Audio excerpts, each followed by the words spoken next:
El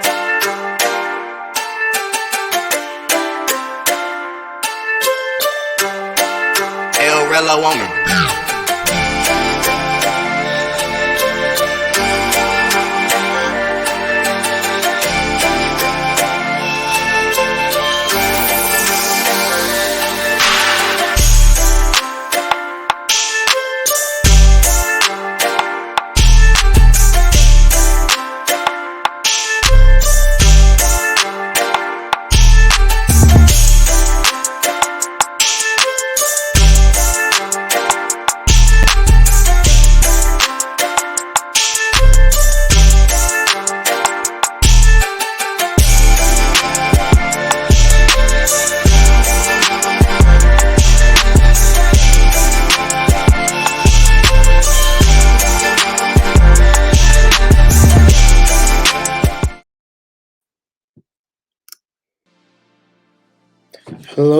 Hello, everybody. This is your man Jay Takashi. I'm here to bring you guys an episode breakdown / review of Megami Cafe no Terrace, and we're going to be continuing from episode 1 in order to and talk about episode 2, pretty much. Give me 1 second, guys.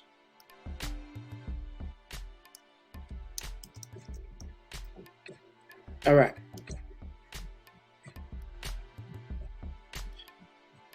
there we go.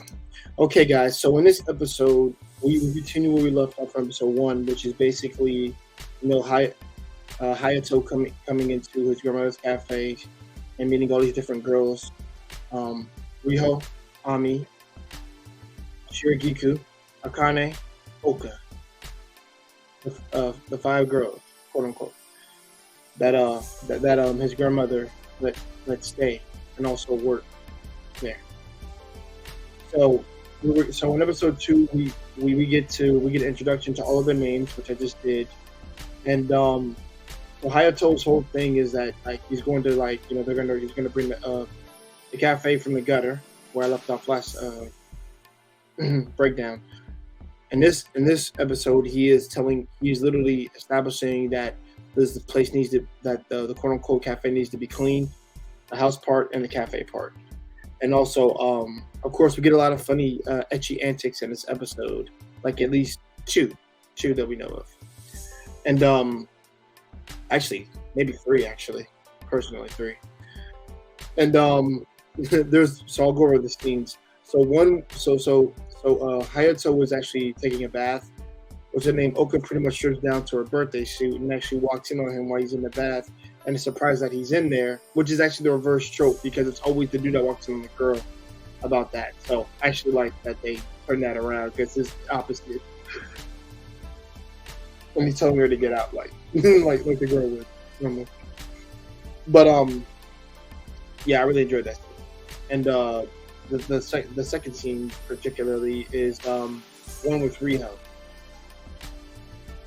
Which I love Riho a lot. She literally flashes her panties out as for giving him a hard time in one particular part. I want to just point those 2 parts out. I'll let you know what I think about the third one, but I remember now. The third one is basically him. So he was planning on doing laundry, but what he didn't understand is that these girls' their underwear were in the freaking laundry. Or at least in this case, I guess the dryer.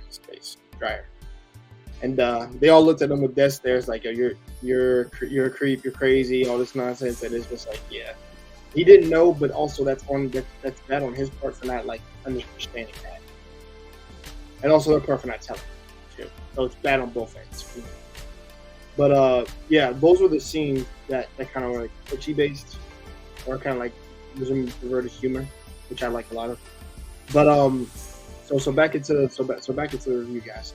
So basically, Hayato said he wants to clean up the house and the coffee shop, and so they get the cleaning.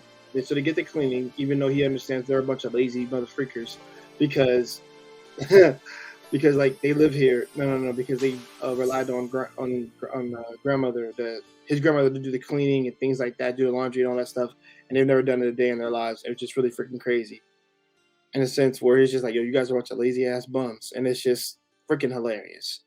But he does get them. He pretty much commanders them to freaking clean different spots while he cleans different aspects of the house. So um he cleans the cafe as a yeah, he cleans the cafe, the old cafe, as a technically as a punishment for picking up quote unquote Okla's underwear, pretty much a mistake. And they do different sections of the house. She like I said, they clean the steps, different sections of the house where they stay in, bathroom, all that stuff. And that's kind of like where that part kind of leads off on. And then after that, actually get a scene with, I think who's the best girl right now is Akane, Rockstar girl, and quote unquote. And before we get to that scene, he flat out tells the girls, like, my cafe skills are kind of really really good. Like, you probably wouldn't make good coffee, and he tries to impress them, saying like, I bet I can do it, but it actually doesn't turn out okay. So they end up not liking it. Well, at least Oka and a couple of girls who tasted the coffee do not end up liking it. And also it turns out Akane, the rockstar girl, is really good at brewing coffee. So he actually he walks in on her, at least at that time, and she's actually out there writing lyrics for her song and things like that. So she needs a cup of coffee. She actually makes him a piece, but he also ends up asking Akane to actually teach him coffee, how to brew like really good coffee, make it taste good, things like that, the correct way. And he's very reluctant to at first, because he actually has a barrier over him. Like he's a bit of a hard ass, but he's he's willing to kind of live down his ego and pride to actually learn from her, which I think is a good thing for him, that he's able to understand and put his ego pride aside in order to make this cafe be successful, but also to learn from her, which, like I said, that's character development. And Akane finds him very kawaii in this case whenever he's frustrated like this. He puts up a barrier a lot. And then pretty much after that, the scene ends, and you have a good scene between the two characters. Next part of the episode, we deal with which I want to touch upon. That this I'll save it for later, guys.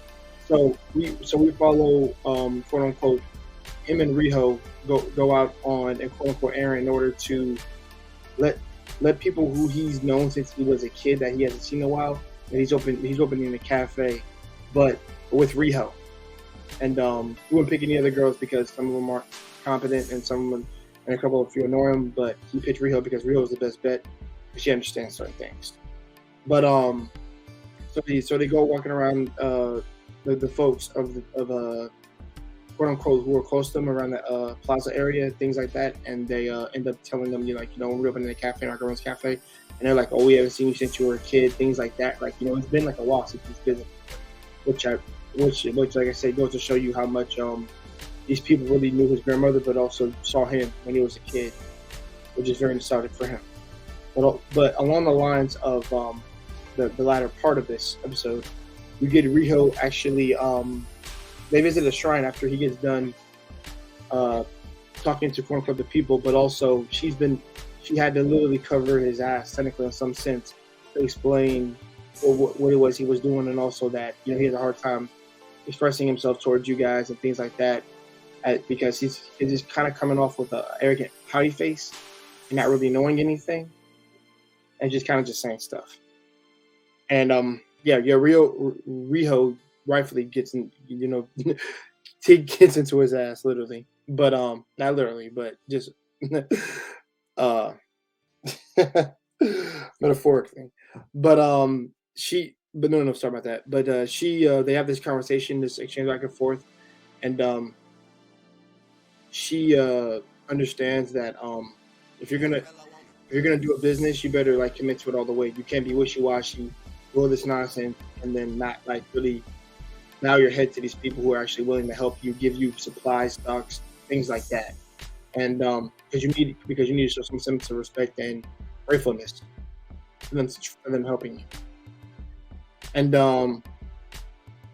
Hayato reflects on what she's saying, and he takes it. He takes the information, humbles himself, and says, "I'm going to go back over there and talk to them again, and actually bow my head and actually be respectful." And when I say be respectful, I mean being respectful in the sense that these people love my grandmother, and also they knew me. I guess I just didn't really treat them with a little bit more respect, things like that. Kind of like common courtesy type stuff. But it ends there, and then like I said, the one ecchi scene that ends off on quote unquote Riho, understanding that he has a tough exterior, but he's not he doesn't he does have a heart inside, a good side to him. He just doesn't let it out a lot. And it literally ends with her flashing her panties at him when he's walking down the stairs, and he falls down. Then the episode ends there. And I want to say this was a good episode for me particularly. To my surprise, I was surprised one of my favorite romance slice of life mangaka created this series, because I'm a little worried as well, because Kyo Soji, that's his name, who's done Suzuka, A Town Where You Live, aka Kimi no Iromachi, Fuka,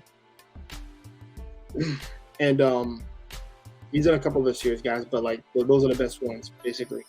And I just hope they get this right, because trust me, I need a W in how they do his particular animation and adapt his work, because his work has not been properly adapted sometimes, and they ruin the best one, which is Kimi no Iromachi for me. So I'm hoping they get a W on this, right? Please, that's all I'm saying. And also I want to say this: the second episode covered the first two chapters. We're literally the first two chapters, chapter 2 and chapter 3, if I'm not mistaken. It actually highlights off those two. So basically, it was 2 chapters in 1 episode, basically. But I think they did it. I think it was well paced. I think they didn't skip anything. Everything was there, and I'm looking forward to the next episode, quote unquote, guys. Okay, guys, that was my breakdown of episode 2 of Megami Cafe no Terrace, and also, guys, my thoughts as well. So, guys, if you're new to this channel, be sure to like, subscribe. As always, check out the content. You guys have a nice day, and also, as I've said before, be sure to drink green tea and also exercise.